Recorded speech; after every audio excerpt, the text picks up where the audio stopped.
सोलापूर जिल्ह्यातील सांगोला तालुक्यात काळीज पिळवटून टाकणारी घटना घडली आहे। पिकअप आणि दुचाकीमध्ये जोरदार धडक होऊन एक भीषण अपघात झाला।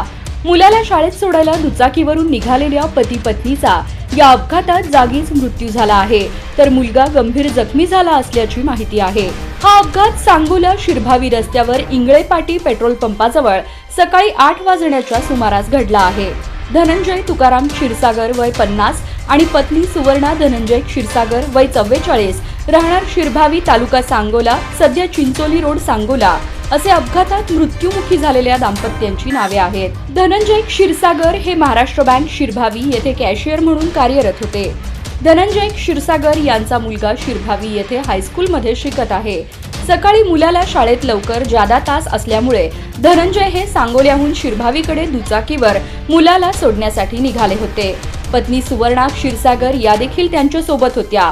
इंगळेपाटी पेट्रोल पंपाच्या शेजारी अचानक त्यांची दुचाकी आणि पिकअपचा भीषण अपघात झाला।